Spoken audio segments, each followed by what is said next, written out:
Hey there. Welcome to Story Time with Dr. Bird.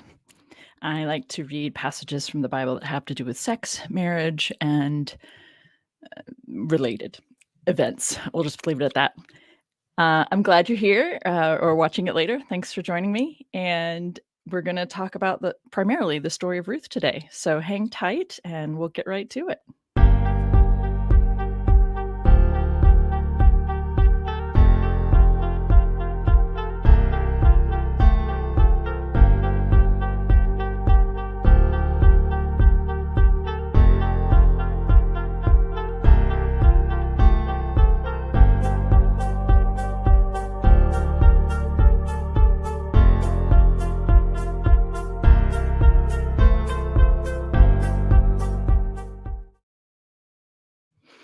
So, hi there. We are wrapping up the book of Judges today, and we're going to do the story of Ruth. So,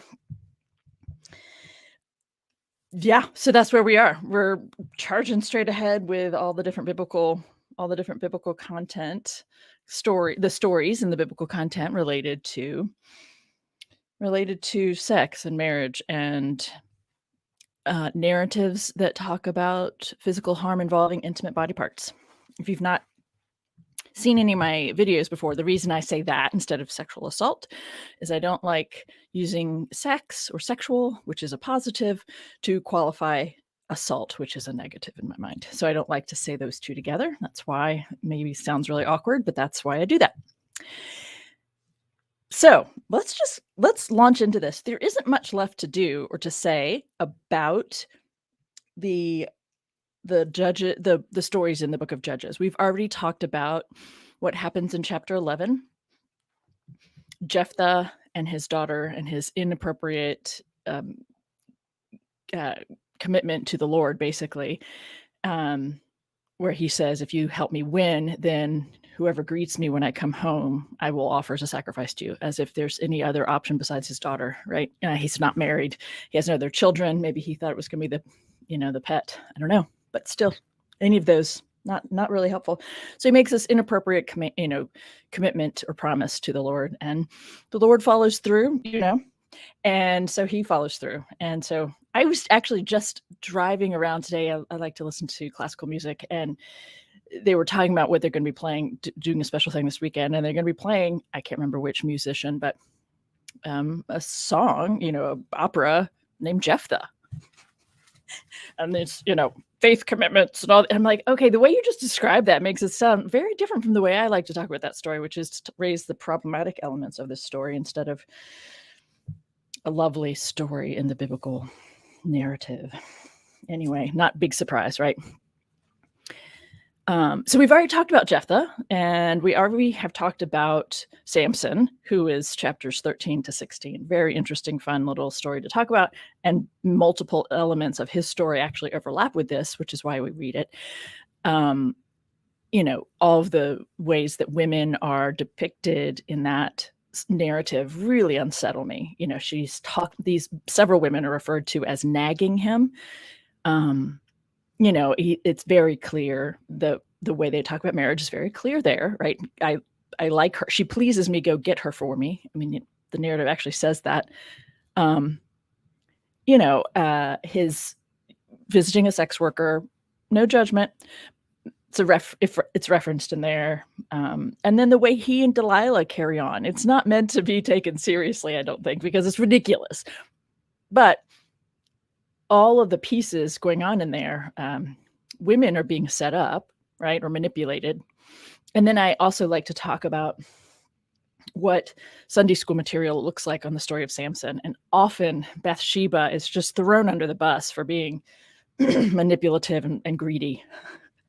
Though she's the one who's been approached, and they're threatening to kill her if she doesn't comply. But oh yeah, she's greedy. Anyway, so all these things there are so many elements in Samson's story that are relevant. So that's why we covered that also. And then there's also probably one of the most disturbing stories in the entire Christian Bible, Hebrew Bible and Newer Testament, is the one in Judges 19, which is a parallel to Genesis 19. It was written to be taken that way, I think. And so we've already talked about that as well. So The only other, and it's a horrific story. If you haven't read it, you can also search back. I did do it as a story time a few weeks ago. So the Levite and his concubine, I think, is how it's referred to in the title, and it's the one that I've actually given a content warning on. It's a horrific story. So there's one story left, and it's very brief. It's very quick reference, actually, in Judges chapter 8. So we talked about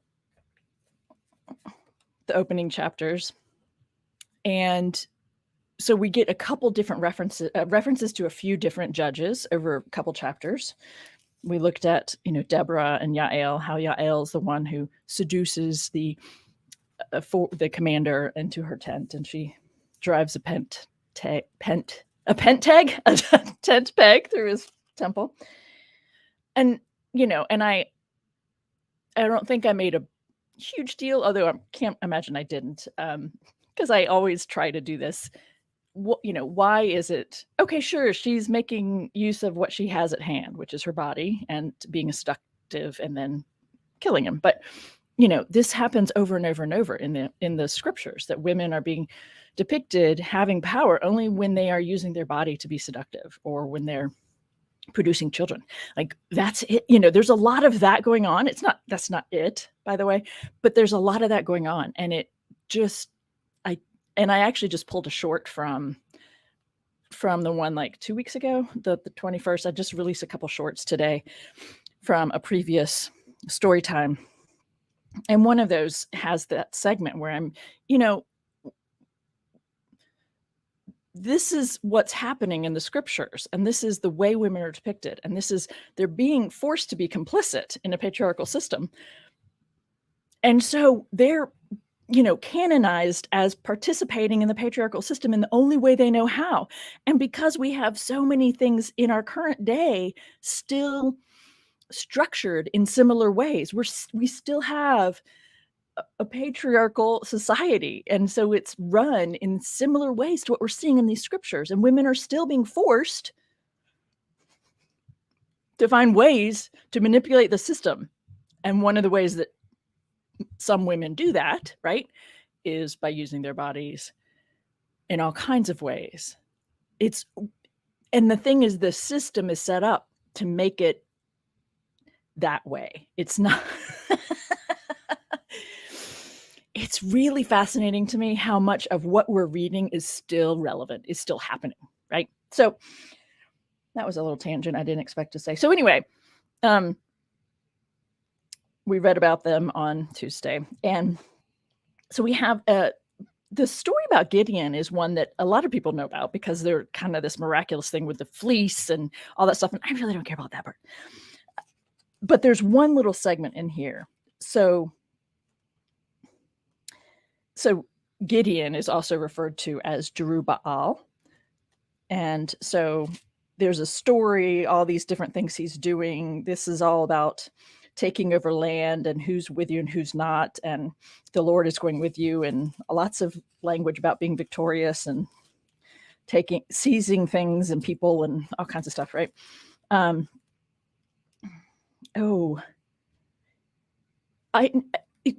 Thank you, James. I'm actually that was a really important comment that you made, so I want to show that. I agree with you. I don't think it's just women who are being forced to be complicit. Thank you for that. I appreciate that you felt you could speak up. Thank you for that. Because you're right. A lot of people, most, not all, if not all, right? And some people just come to terms with it and are okay with that, or whatever, or just don't pay attention and just find what, some people just aren't thinking about it. So thank you. You're right. A lot of people are being forced to be complicit in some way, shape, or form, because it's hard to fix the system, change the system, isn't it? So, yeah. So we've got the story about Gideon and all kinds of things that he does, really interesting. And I think his story starts in chapter 7, maybe even earlier. So we're near the end of chapter 8 when I get to this part. So he has a nice long story, if you're interested to go read that in the book of Judges. But the one section, this is it, right? The one section that applies to my themes is in chapter 8, starting in verse 29. Jerubbaal, son of Joash, which is another name for Gideon, went to live in his own house. Now, Gideon had 70 sons, his own offspring, like not ones he just captured in war, right? For he had many women, and my English says wives. It's a lot of women. His concubine, who was in Shechem, also bore him a son, and he named him Abimelech. Then Gideon, son of Joash, died at a good old age and was buried in the tomb of his father Joash at Ophrah of the Abiezrites. If you can hear my cat in the background, I promise you she's not being harmed. She just has a really funky cry. Come here. Hi. Do you want to come say hi? Come here. As soon as Gideon died, the Israelites relapsed and prostituted themselves with the Baals. There's that language of prostituting oneself. The language of worshiping other gods is being sexualized. Hi. She needs to say hi. This is Minerva. You want to say hi? Yeah, no, but she is going to curl up, so hang on just a second. Hi. Yeah. No? Yeah. Okay. I think many of you have four-legged companions, so you can appreciate that it's easier just to, like humor them, and then things can keep going. Not entirely different from having children. Yes, love cats, love the felines. I got very confused. I got distracted by that. This issue, this language of prostituting themselves. So, okay, I'm sorry. I'm not trying to draw all this out. I just, it's just exhausting. It's really disgusting, right? The Israelites relapsed and prostituted themselves with the Baals, making Baal Berit their god, which is actually a really funny name because it means God covenant. The Israelites did not remember the Lord their God, who had rescued them from the hand of all their enemies on every side, and they did not exhibit loyalty to the house of Jerubbaal in return for all the good that he had done to Israel. Now, Abimelech, son of Jerubbaal, went to Shechem to his mother's kinfolk and said to them, and so he goes up on this really interesting kind of rampage to take over his dad's power, basically. So I'm not going to read the whole story. It's just that he's set up at the very beginning of his story, right? At the beginning of introducing him as a son of a concubine. So it's really fascinating to me. He is being claimed as one of Gideon's sons, but it shows later on that Gideon's true sons don't see him as one of their brethren, right? So many interesting things, right? Because there are times when a concubine's children count, and there are times when they don't. It's similar to this idea of, when does a man having sex with a woman mean that he's claiming her in marriage? And when is it just a man having sex? And it really just depends on the situation. And I think that's really fascinating and really important for people to be aware of, because it makes it tricky, because having sex with a woman is what makes what makes her married to him. But it doesn't happen every time a man has sex with a woman. Right? If she's already married, then it's adultery. Okay, we get that. But there are other times when a man is having sex with a woman just because he wants to, and that doesn't have to count as marriage. And so what I'm trying to highlight here is the central piece here, common to all of these things I've just been talking about. I'm sorry, my cat is rubbing her face on the thing that the microphone is sitting on. So if you're hearing a little noise, that's what it is. I'm just not going to do anything about it because I kind of think it's fun to have her around. Makes it different. The thing that's common here, right, is this element of sex or sexuality. And it is being talked about. It's being used to denigrate. It's being used as this referring to cheating on God by worshiping other gods is called prostituting oneself, right? As if they're getting something from this other god for worshiping him, and but making worship a sexualized thing, and saying, well, the child of one woman her official status in the family makes her child of lesser importance as a human being, right? Is that actually true? Well, it kind of is true because that's what happens socially. Still true, right? We still, at least in the culture I'm a part of, a child born out of wedlock is thought to be less in some way, right? There's a reason there's language and a label for that kind of a person, which is, I think, absolutely horrific, right? Both the labels illegitimate or bastard. I'm sorry, I don't use these labels, but right, we have constructs around when sex is okay and when it is not, and they don't always make sense.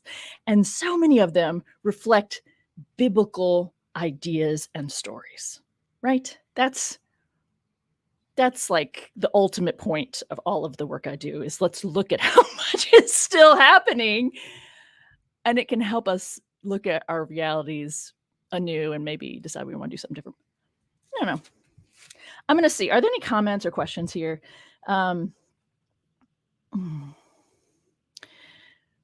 Okay. I appreciate your comments about the Talmud, but I don't go there because I'm not a scholar of those. And what the rabbis have done in the Talmud and Mishnah is important because we do sometimes inherit some of those ideas without being aware of it, and those become a part of the Newer Testament writings or the way people read the Newer Testament writings initially. I think it is very important, but I'm not a scholar, so I'm not going there. Oh yeah, totally, Carrie Ann. Technically, Jesus is a bastard son. I mean, technically, yeah, right. No matter, I mean,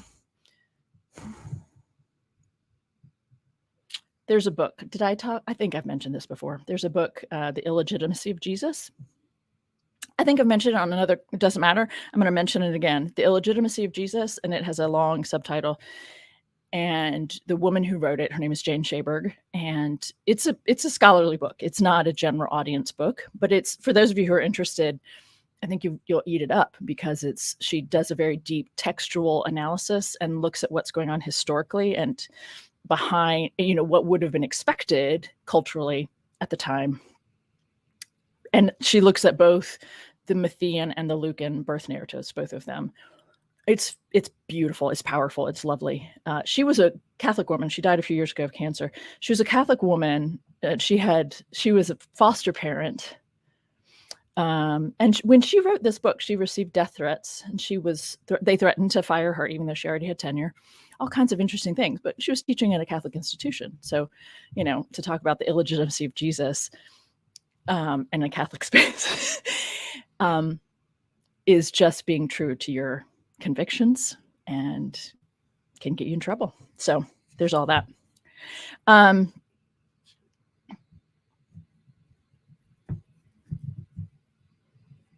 There's a question. I might ask for questions to come at the end if you don't mind, because I want to. But since it's here, I'm just going to go ahead and take it. God never put a ring on it. I'm sorry. I was reading another comment. I will go. Oh my gosh, you're fun. I'm not sure if this is outside the scope of this video, but I was wondering, how does prophetess in the Bible fit into the hierarchy of men versus women?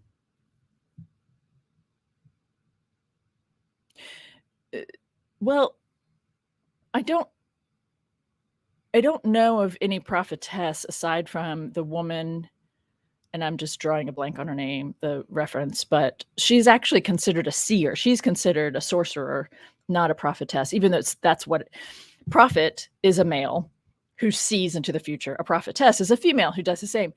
And men are allowed to be called prophets, but women are called witches or whatever else you want to call them. So sorcerers. So show me the passage where your translation uses prophetess, and we could talk about it that way, if that makes sense. Because in the Exodus and Deuteronomical laws, when it says you shall not let a female sorcerer live, they're just talking about female prophets. But male prophets get to be listened to and canonized. I mean, you literally can't make this shit up. Huldah. That was her name. Huldah. Thank you, Jackie. Yeah, yep, Huldah. I just need to put this out there too, because that's a fun one. God, never put a ring on it. Not that it's easy to pick out a good fit for a child. Oh, I'm glad I saw some of the comments today. These are good. It's been a day. Okay. So I want to move on to Ruth. You hate the testosterone in the Bible. Oh, I'm sorry. I almost got kind of sick. Oh, honey, me too. I don't mean to be derogatory or sexist, but yeah, right? It's just a lot. It's a lot. Okay. I want to share something with you because I noticed what I was doing is I'm going through the Christian order of the Hebrew Bible texts. And I want to be clear that is a different ordering than what Jews use. And when I teach an intro to Hebrew Bible or it's usually called Old Testament, so people understand what we're talking about in predominantly Christian spaces. But then I immediately start calling it the Hebrew Bible. When I do intros to the Hebrew Bible, I go in the order that the books fall in from a Jewish perspective, right? And I'm trying to be pretty clear about talking about the difference and why it matters. So I want to share very briefly. We'll just talk about this for a couple minutes here. This chart, which I can make available to you all. I'm going to make a note because I'll make a note to do that. Share PDF. This is so comparing the order that the books of the Hebrew Bible or Older Testament, whatever you want to call them, they are in a different order in a Jewish Bible than they would be in a Christian Bible, no matter what you're calling that collection, right? So it's really kind of fascinating to me when you look at this. For instance, the first 5 books are the same for Christians and for Jews. These are Jewish writings, right? I mean, we all know that. Actually, everything in the Christian Bible is Jewish in origin because even the writers of the Newer Testament were identifying as Jews at the time that they wrote. So it's really kind of a whole fascinating thing there. But anyway, so yes, the first 5 are called the Torah for Jews, which also becomes a little confusing because sometimes a Jew will use Torah to refer to the whole Bible instead of just the first 5, blah, blah, blah.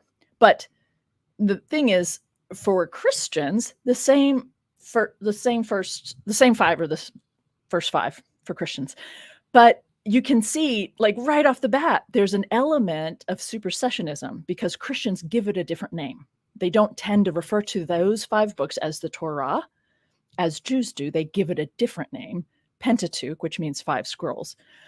But I just would like you to consider how many small pieces there are to this supersessionism that is the Christian tradition and the way of interpreting the Bible. I think we're going to have some issues here. Okay.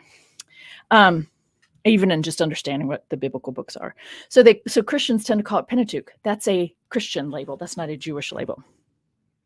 Hi, are you just really serious about something? It is not time to feed you. I'm not sure what the problem is. Hi, I'm not sure.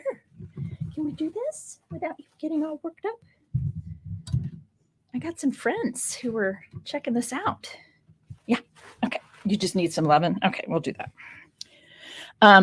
But it's also interesting to me because Christians tend to think of these as historical books instead of,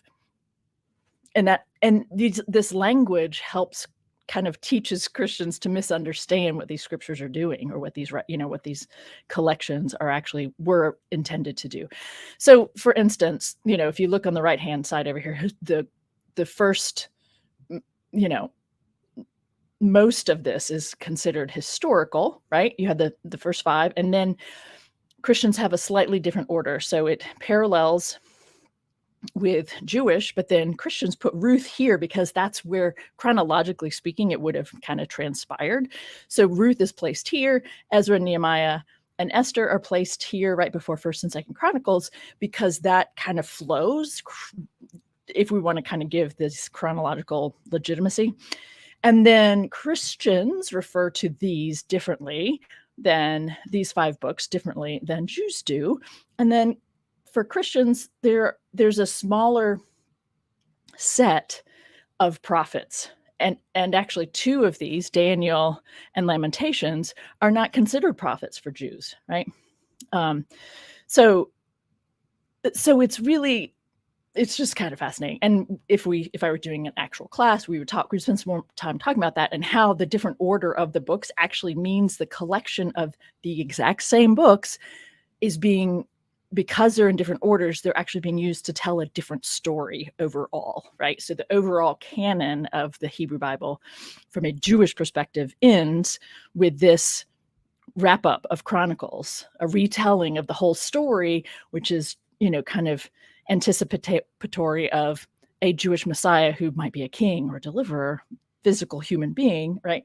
But the Christian version wraps up with a prediction in a different way, blah, blah, blah, blah, blah. And then you have anyway. So I wanted to be sensitive to the fact that I'm reading through, not that anyone necessarily would have even noticed, but I'm reading through in the Christian Bible, which is one in front of me.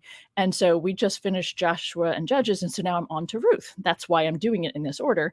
Whereas for Jews, Ruth falls into the writings down here, right? And within the writings, you have the wisdom literature and all these fun, books. Okay. So just a little note from a Jewish perspective, Joshua, Judges, Samuel, and Kings. Samuel, Christians just take the same book and split it into two because it's so long. Same with Kings. Those are considered within the realm of prophets, not history in the same way that it's not history in the same way that Christians talk about it. They're considered prophets because they're setting up for those four books are still contributing to the same purpose that prophets contribute to, which is calling people back to a relationship with God, offering consolation when they're suffering, blah, blah, blah, blah, blah. Okay. So those are the things I wanted to share for now about that. Oh my gosh, this is hilarious. Okay. So let's read Ruth's story. And if you aren't familiar with the Moabites and why we should think of them as awful people, the origin story for the Moabites is in Genesis 19, the end of the chapter, where Lot, who is the nephew to Abraham, Lot's two daughters who survive the destruction of their hometown, according to the story, they get their father drunk and they both have sex with him and get pregnant with him, so that his own children are also his grandsons. And those two sons are named Ammon and Moab, both having some sort of connection to, nodding to the fact they're from your father. Anyway, the Moabites have an incestuous origin story. Doesn't mean it's true, but that's the story. And so that's why we're supposed to just think, ew, ick. Why would you go be with the Moabites? You must have been really desperate if you're going to do that. And Ruth, as a Moabite, we're supposed to have certain thoughts and judgments about her because she's a Moabite. And look at how righteously she behaves. Anyway, okay, so we're going to read the whole story because the whole story applies to my filters of sex, marriage, and, sex and marriage. Okay. Although being pimped out, I'm not sure where that falls into because it's sex, right? Because she's doing it voluntarily, but she's being pimped out by her mother-in-law. So I don't know where that falls, really. Okay. In the days when the judges ruled, once upon a time, right, there was a famine in the land, and a certain man of Bethlehem in Judah went to live in the country of Moab. He and his woman, my English says wife, and two sons. The name of the man was Elimelech, and the name of his wife was Naomi. And the names of his two sons were Mahlon and Chilion. They were Ephrathites from Bethlehem in Judah, in case you missed it at the very beginning. They went into the country of Moab and remained there. What? How could they? But Elimelech, the man of Naomi, my English says husband, died, and she was left with her 2 sons. These took Moabite women, my English says wives. The name of the one was Orpah, and the name of the other Ruth. And when they had lived there about 10 years, both Mahlon and Chilion also died, so that the woman was left without her 2 sons and her man, my English says husband. I do want to comment just very briefly. In verse 4, when it says these took Moabite wives, instead of saying these married, props to them, because it's the nasa form of taking or marrying. It's the take by force version. So, good for them for not saying marrying. Anyway, and I don't know, is it easier to be blunt about it because they are Moabite women and so we don't care about saying that they were married, saying something more polite? I don't know. That's just putting that out there. So we're back to Naomi. Then she started to return with her daughters-in-law. Again, that's not really what's going on in Hebrew, but that's okay. From the country of Moab, for she had heard in the country of Moab that the Lord had considered his people and given them food. I should have started by asking someone to count how many times Moab is referenced. Let's see, 1, 2, 3, 4. 4 so far. So she set out from the place where she had been living, she and her 2 daughters-in-law, and they went on their way to go back to the land of Judah. But Naomi said to her these 2 young women, they're not daughters-in-law in the Hebrew, but anyway, go back, each of you, to your mother's house.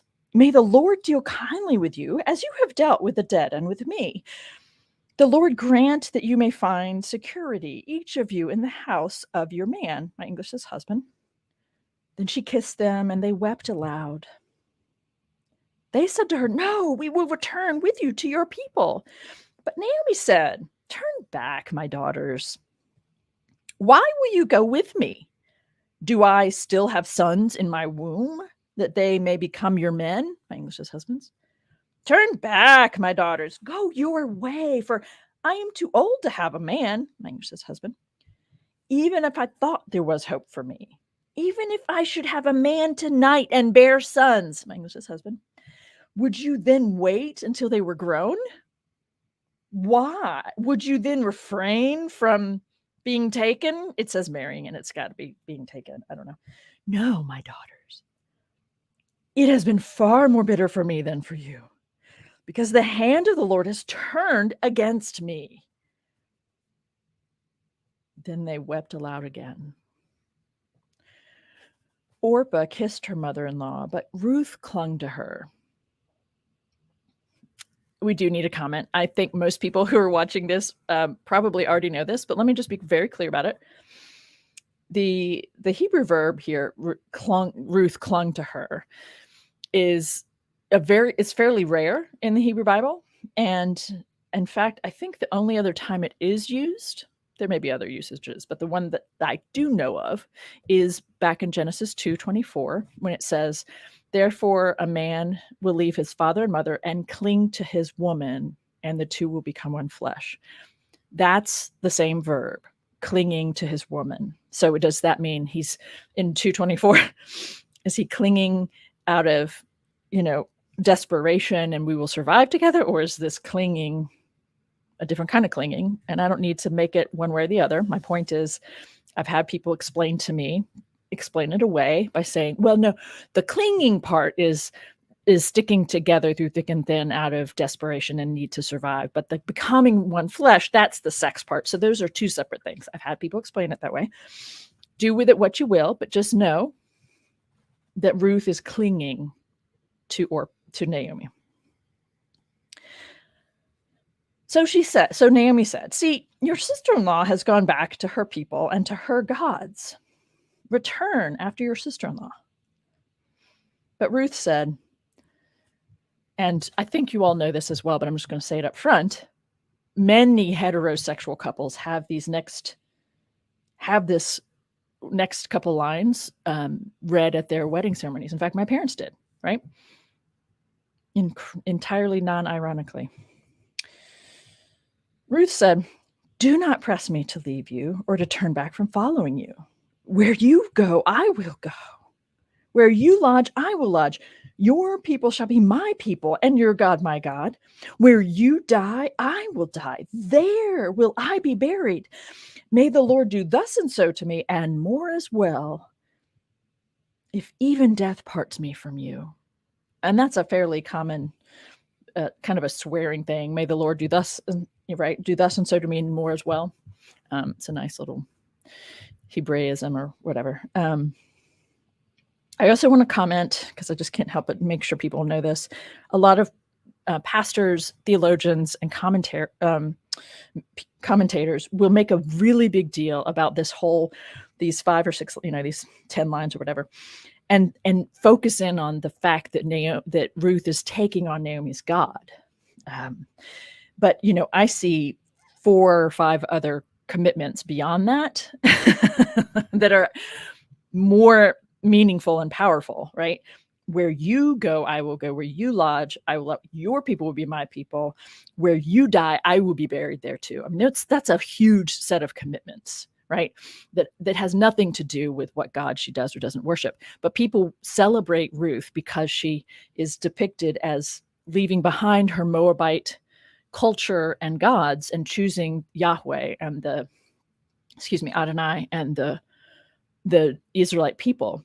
I feel like I've talked about this here before, but I will also link another article that's really fabulous on this. It's very much a scholarly article, not for a general public, but there's a great, just really lovely intertwining article talking about how Orpah is the hero for Indigenous women, because Orpah is the one who chooses her and culture and gods over these foreign people.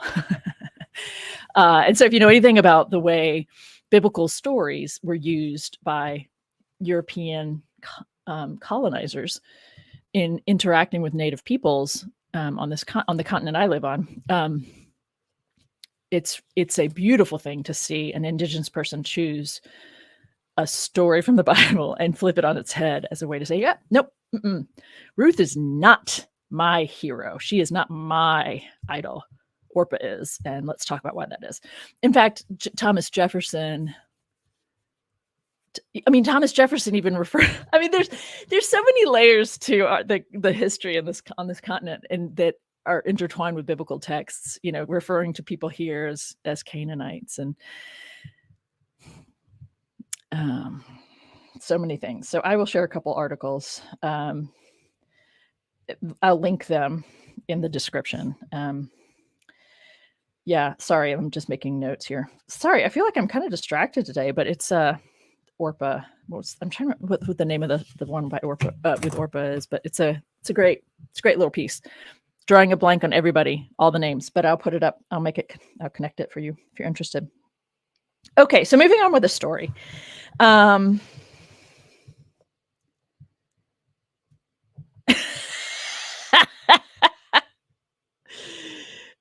dear. Okay. Just looking at some comments. So I wanted you to know that's what people do with it. They make a big deal of the God piece, and so everything, that's one of the things that Christians do, or Christians have been taught to do, and so they perpetuate this way of reading, is everything is spiritualized instead of acknowledging the very real life elements that are talked about in these stories, right?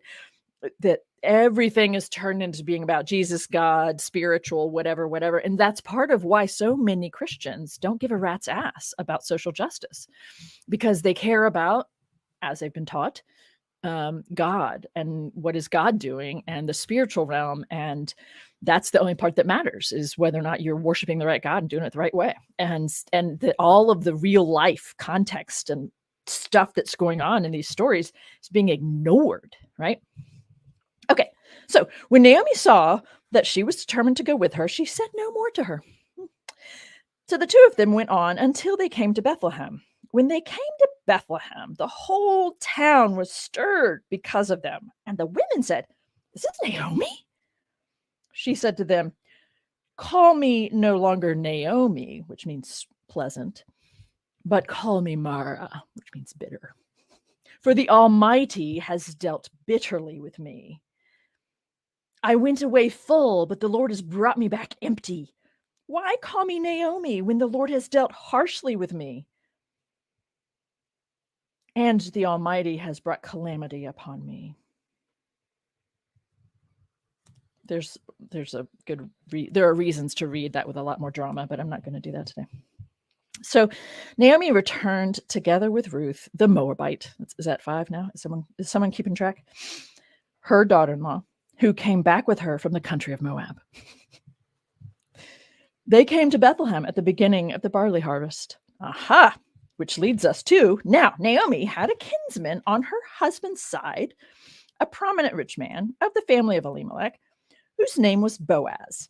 And we just talked about a couple of weeks ago, like that story about the kinsman redeemer and how that came out of Deuteronomy and then was enacted in Joshua with the 5 daughters of Zelophehad, right? This is the story that talks, the one story I know of that enacts this kinsman redeemer scenario, okay? And Ruth, the Moabite, said to Naomi, let me go to the field and glean among the ears of grain behind someone in whose sight I may find favor. So maybe someone will take pity on me and leave a lot for me to pick up. She said to her, go, my daughter. So she went. She came and gleaned in the field behind the reapers. As it happened, she came to the part of the field belonging to Boaz, who was of the family of Elimelech. Just then Boaz came from Bethlehem. He said to the reapers, the Lord be with you. They answered, the Lord bless you. And Boaz said to his servant, who was in charge of the reapers, to whom does this young woman belong? Don't you love that language? She's a female, so she belongs to somebody. The servant who was in charge of the reapers answered, she's the Moabite who came back with Naomi from the country of Moab. She said, please let me glean and gather among the sheaves behind the reapers. So she came, and she's been on her feet from early this morning until now without resting even for a moment. And Boaz said to Ruth, now listen, my daughter. Whoa, I always feel creepy when that happens because you know what's going to happen. He's calling her his daughter. I know, it's a pet name. I know, but it still creeps me out. Listen, my daughter, do not go to glean in another field or leave this one, but keep close to my young women. Keep your eyes on the field that is being reaped and follow behind them. I have ordered the young men not to bother you. Yeah. This is one of the things I love about the story of Ruth, is what it shows is some of the elements of life when you are a migrant produce picker, when you live your life following the harvest, and the danger to women, especially, not only, but the danger to women in the fields and then back at the housing, such as it is, the danger of sexual, the danger of being abused and assaulted. It's very, very real, very present. So I think it's really interesting that they include that in the story, that he acknowledges that if he hadn't said something, some of the men that work for him would have messed with her, right? I've ordered my, why does he not order his young men not to touch it? Anyway, if you get thirsty, go to the vessels and drink from what the young men have drawn. Then she fell prostrate with her face to the ground and said to him, why have I found favor in your sight that you should take notice of me when I am a foreigner? He answered her, all that you have done for your mother-in-law since the death of your man, my English's husband, has been fully told me, and how you left your father and mother and your native land and came to a people that you did not know before. May the Lord reward you for your deeds, and may you have a full reward from the Lord, the God of Israel, under whose wings you have come for refuge. I don't know that she thought of it that way. I think she thought of Naomi maybe as her refuge, or that they were that for each other. So he's imposing that upon her. And it is what the narrator wants us to see and think and hear, right? It's very interesting, isn't it? Then she said, may I continue to find favor in your sight, my Lord, for you have comforted me and spoken kindly to your servant, even though I am not one of your servants. At mealtime, Boaz said to her, "Come here and eat some of this bread and dip your morsel in the sour wine." So she sat beside the reapers, and he heaped up for her some parched grain. She ate until she was satisfied, and she had some left over. When she got up to glean, Boaz instructed his young men, "Let her glean even among the standing sheaves, and do not reproach her. You must also pull out some handfuls for her from the bundles and leave them for her to glean, and do not rebuke her." So he's going out of his way, right, to make sure that she's getting more than enough to eat. I'd like to ask a man who's been in that kind of a leadership position,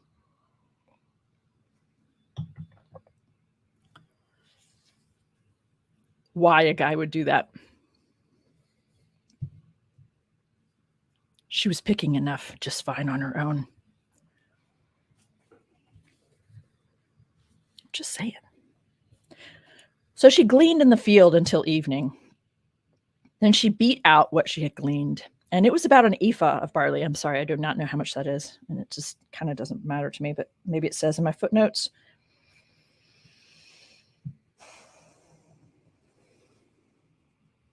No, not really. That's fine. An ephah, so a large amount. She picked it up and came into the town, and her mother-in-law saw how much she had gleaned. Then she took out and gave her what was left over after she herself had been satisfied. Her mother-in-law said to her, "Where did you glean today? And where have you worked? Blessed be the man who took notice of you." I just want to comment, it's like, because she couldn't have done it without some man's blessing. She couldn't have done so well without some guy putting his thumb on the scale for her. Or is it true? Like, maybe it's true. Why is everything always about the men, or praising God for doing things that women do? Like, just no. Makes me angry. Okay. So she told her mother-in-law with whom she had worked and said, "The name of the man with whom I worked today is Boaz." Then Naomi said to her, "Blessed be he by the Lord, whose kindness has not forsaken the living or the dead." Naomi also said, "The man is a relative of ours, one of our nearest kin." Then Ruth the Moabite said, "He even said to me, 'Stay close by my servants until they have finished all my harvest.'" Sorry, I'm a little parched. I guess when you donate plasma, it takes a day or so to get your levels back up, huh? Yes, I just donated plasma this morning. Okay, sorry. That's, I guess I'm trying to explain why I'm drinking so much water. "He told me to stay close to my servants until they finished all my harvest." Naomi said to Ruth, her daughter-in-law, "It is better, my daughter, that you go out with his young women. Otherwise, you might be bothered in another field," right? Everybody knows what goes down in the harvest fields. So she stayed close to the young women of Boaz, gleaning until the end of the barley and wheat harvests, and she lived with her mother-in-law. All right, so far so good, right? She's chosen to leave her people and God and culture and follow this new God because she has such a strong love for connection to Naomi, that, by the way, is probably not reciprocated, and that's okay, because that's what happens a lot of times, right? Thank you, Jackie. I will hydrate. Okay. Chapter 3. Naomi, her mother-in-law, said to her, "My daughter, I need to seek some security for you so that it may be well with you. Now, here's our kinsman Boaz, with whose young women you have been working. See, he's winnowing barley tonight at the threshing floor. Now, wash and anoint yourself and put on your best clothes and go down to the threshing floors." Anyone else singing that? Here's your one chance, fancy, don't let me down. Here's your one chance, fancy, don't let me down. I always think of that song when I read this. "Wash and anoint yourself, put on your best clothes, go down to the threshing floor. But do not make yourself known to the man until he has finished eating and drinking. When he lies down, observe the place where he lies. Then go and uncover his feet and lie down. and he will tell you what to do. I'm pimping you out, honey. Put on your favorite dress, your favorite perfume, go down and watch this guy. And as soon as he passes out from drinking too much, because he's exhausted and he's had a lot to drink, then go place yourself conveniently next to him so that when he's aroused in the middle of the night or when he's just awoken in the middle of the night, either or both, right? You're going to be right there and he's going to tell you what he wants done. Okay? And just roll with it because then we'll survive. Okay? And Ruth says, all that you tell me I will do, because this is what they needed to do to survive. Nobody's paying attention to them. Nobody's stepped up to take care of them, right? They've got to force the system to see them and address them. That's really what's happening. Regardless of whether or not you're okay with Naomi pimping out her daughter-in-law, or if you agree that Ruth would be willing to do it so willingly, I don't care. It's what's happening. So she went down to the threshing floor and did just as her mother-in-law had instructed her. When Boaz had eaten and drunk, and he was in a contented mood, he went to lie down at the end of the heap of grain. Then she came stealthily and uncovered his feet and lay down. So I'm assuming most people know that there are euphemisms for different body parts, in particular ones related to sex. And so when Naomi says, go uncover his feet, did she mean for Ruth to do a T? Here's Boaz passed out, go and cover his feet and lie down here, or go and cover his euphemistic feet and spoon with him, right? I tend to think it's a second, but I don't care either way. It doesn't matter. She came stealthily, uncovered his feet and lay down, but the narrative itself makes me think that it was part number 2, because listen, at midnight when the man was startled and turned over, and there, lying at his feet, was a woman. Okay, that could go either way as well, right?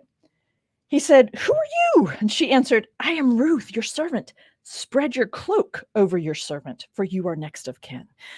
So spreading the cloak over she's got to be right there for him to do that. Also, spreading your cloak is a euphemism for having sex with.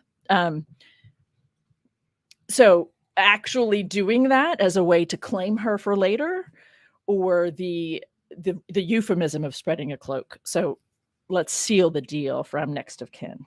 Whichever way you want to read that is fine by me. I just think it's important to know it could go either way. He said, may you be blessed by the Lord, my daughter.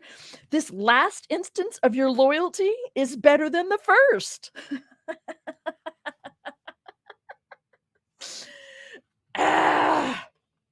You have not gone after young men, whether poor or rich. And now, my daughter, do not be afraid. I will do for you all that you ask. For all the assembly of my people know that you are a worthy woman. But now, though it is true that I am a near kinsman, there is another kinsman more closely related than I. Remain this night, and in the morning, if he will act as next of kin for you, good, let him do it. If he is not willing to act as next of kin for you, then, as the Lord lives, I will act as next of kin for you. Lie down until the morning. So it could be that they just, trying not to be, I don't feeling a little silly today. It could be that there was nothing intimate happening. I have a hard time reading it that way, because so she lay at his feet until morning, but got up before one person could recognize another. For he said, it must not be known that the woman came to the threshing floor. Again, he could just be protecting her reputation. And he said, bring the cloak you are wearing and hold it out. So she held it, and he measured out 6 measures of barley and put it on her back, and she went to the city. So why is he paying her unless there were, reasons to pay her? You know what I'm saying? Or is it a promise that he'll come back later? I mean, there's so many ways to read it. I just think it's helpful for people to not insist that there's no sex going on here, right? It's possible. Okay. She came to her mother-in-law, who said, how do things go? And she told her all that she had done. All that the man had done for her, saying, he gave me these 6 measures of barley, for he said, do not go back to your mother-in-law empty-handed. Is that what he said? Thanks for the romp. I mean, don't go back empty-handed. She replied, wait, my daughter, until you learn how the matter turns out, for the man will not rest, but will settle the matter today. No sooner had Boaz gone up to the gate and sat down there than the next of kin, of whom Boaz had spoken, came passing by. So Boaz said, I need to adjust my hair. Sorry. It's just getting all weird. Boaz said, come over, friend, sit down here. And he went over and sat down. Then Boaz took 10 men, because you need to have 10 witnesses for these kinds of things, right? 10 men of the elders of the city and said, sit down here. So they sat down. He then said to the next of kin, Naomi, who has come back from the country of Moab, is selling the parcel of land that belonged to our kinsman Elimelech. Is that true? How did he know that? Is that true? So I thought I would tell you of it and say, buy it in the presence of those sitting here and in the presence of the elders of my people.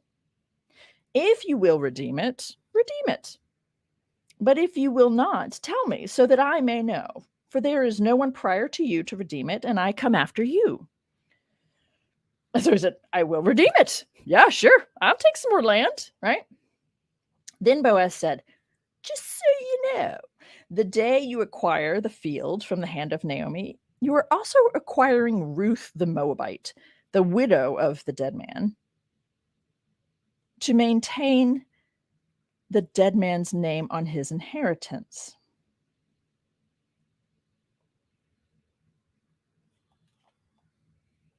At this, the next of kin said, oh, I cannot redeem it for myself without endangering my own inheritance. Take my right of redemption for yourself, for I cannot redeem it. Now, this was the custom in former times in Israel concerning redeeming and exchanging. To confirm a transaction, the one took off a sandal and gave it to the other. This was the manner of attesting in Israel. And you'll see that referenced in some of the lines in the prophets. And I think even in some of the Proverbs, maybe. So when the next of kin said to Boaz, acquire it for yourself, he took off his sandal. Then Boaz said to the elders and all the people, today you are witnesses that I have acquired from the hand of Naomi all that belonged to Elimelech and all that belonged to Chilion and Mahlon. He started out by talking about a piece of land, right? And then maybe that is all that belonged to them, but really fascinating, right? I have also acquired Ruth the Moabite. I have acquired a human being. The wife, the woman, my English's wife, the wife of Mahlon, to be my woman, my English's wife, to maintain the dead man's name on his inheritance, in order that the name of the dead may not be cut off from his kindred and from the gate of his native place. Today you are witnesses. So we just saw play out the thing that was enacted back in Deuteronomy and set in motion in Deuteronomy, promised to the 5 daughters of Zelophehad in Joshua. Now we're seeing it play out.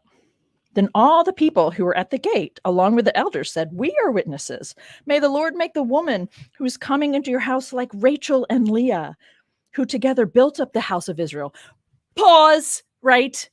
Rachel and Leah and Bilhah and Zilpah, by the way, and make them like them because they fought desperately with each other. And that's an awful thing to say. Oh, we mean that they were prolific with children? Like, make them like these wonderful women in Israel. May she bring forth many children for you.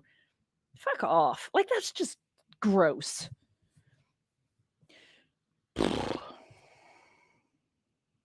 Who together built up the house of Israel. Again, we're thankful for Rachel and Leah for their uteruses. And that's it, right? For what they did for Israel.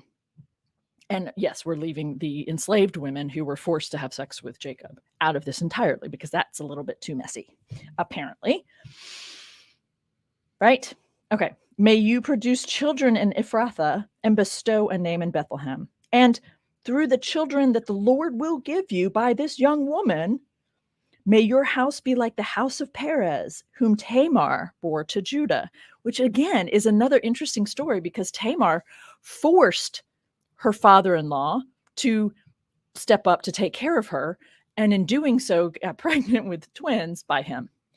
So interesting that they would even reference that, because that's actually like a story of shame for Judah. Anyway,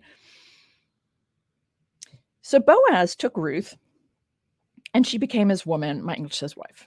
When they came together, the Lord made her conceive, and she bore a son. Again, we shouldn't be surprised that so many people today really do believe that the Lord intervenes in every single pregnancy, in every single female person on the planet's uterus. Genuinely, many people believe that. And it's in part because, not only because, but in part because there are so many stories that talk about pregnancy that way, and talk about everything that happens to people in light of their faith in God, or whether or not they're being true to God. That good things happen when you're worshiping God correctly, and that bad things happen when something's gone awry. And so when people can't get pregnant who want to, they're forced to figure out how that works, because does God mad at them? Because the belief is that God is actually intimately involved, watching what's happening and keeping it from happening or making it happen. A really, really disturbing level of puppetry that I used to believe also, right? I used to think about it that way because that's what the scriptures have taught me to think about it that way, right? So you shouldn't be surprised when there are people who do believe that. I have students every single term in my class, my Intro to Hebrew Bible class, who believe that, right? Shouldn't be a surprise. And this is one example of hundreds that explain that, right? So when Boaz took Ruth and she became his woman, they came together, the Lord made her conceive, and she bore a son. Then the women said to Naomi, "Blessed be the Lord, who has not left you this day without next of kin. And may his name be renowned in Israel. He shall be to you a restorer of life and a nourisher of your old age. For your daughter-in-law who loves you, who is more to you than 7 sons?" That's actually a pretty strong claim. Has borne him. Your daughter-in-law who loves you, which is also a very interesting thing to say about a woman to a woman. We don't see that language. That's not a common way for people to talk about each other, or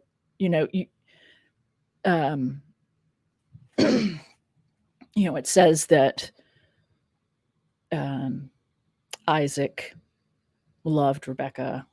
It does say that, primarily because she's beautiful, but Jacob loved Rachel because she's beautiful.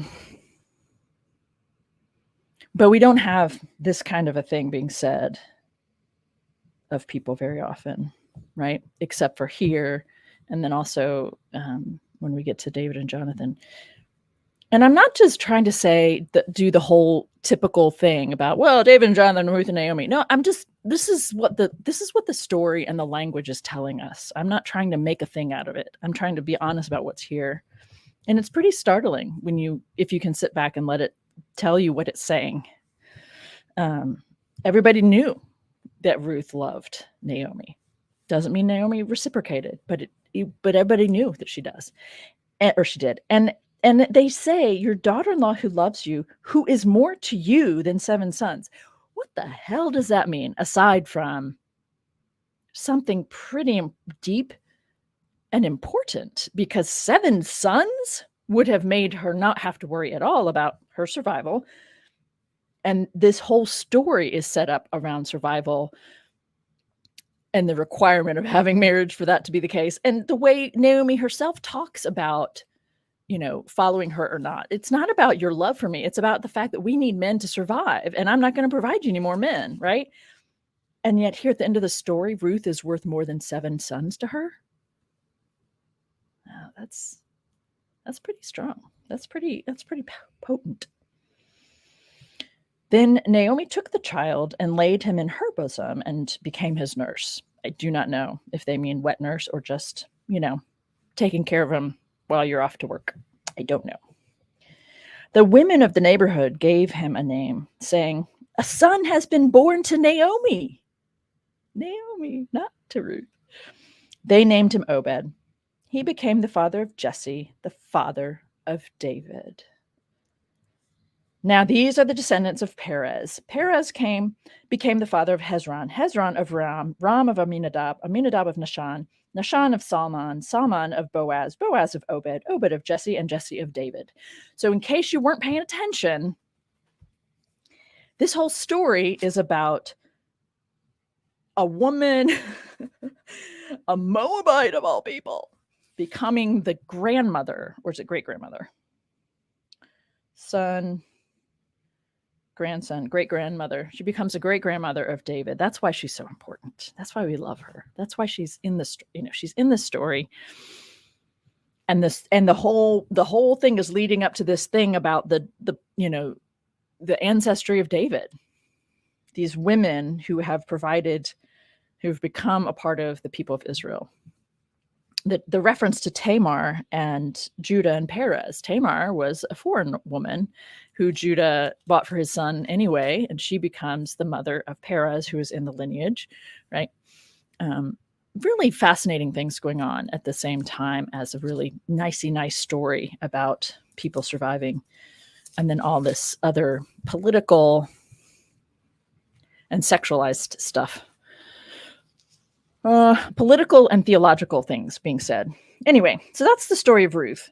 She is loyal, right? Hardworking. And she's heralded and perhaps kept in the canon because of her place in affirming the God of Israel and being a part of the lineage of David. And it's a whole mixed bag of things for me, right?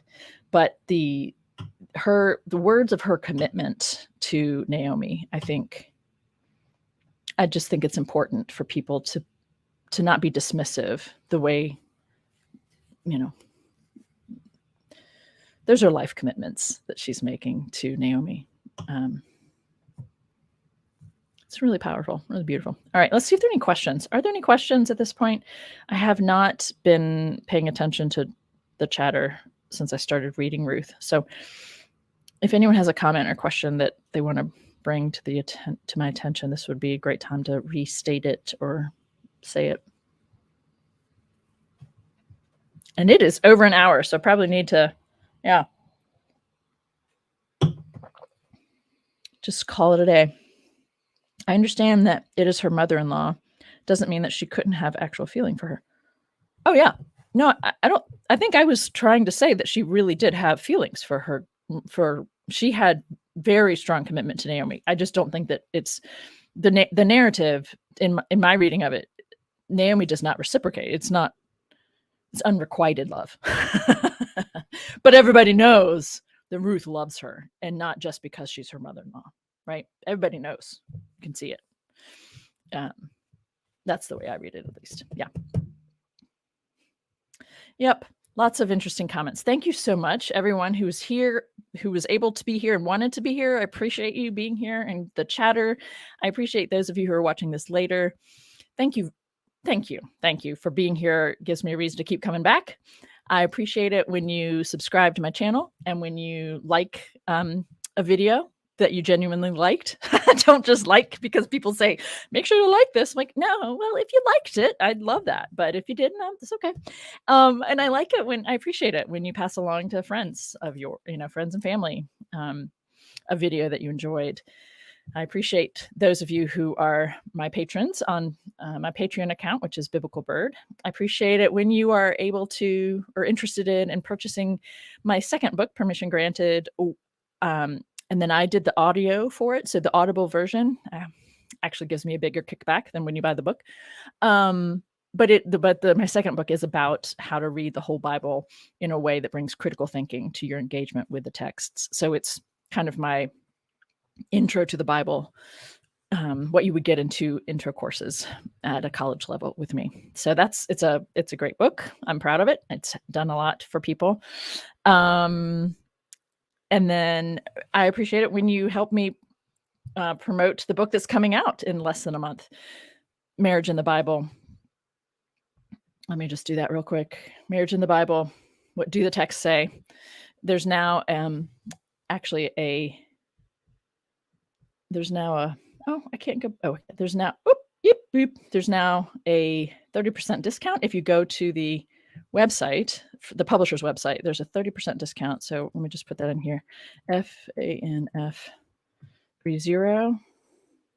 That's the discount code. But you have to go to the publisher's website, not just to Amazon. The discount doesn't work on Amazon.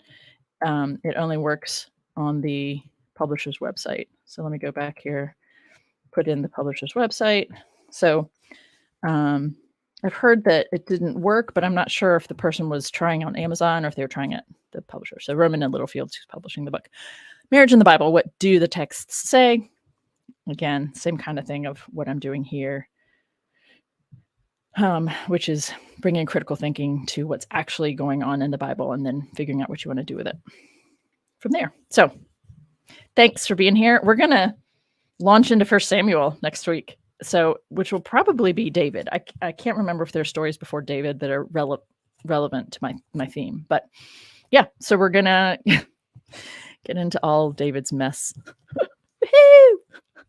Thanks for being here or for watching. I appreciate it. See you next time.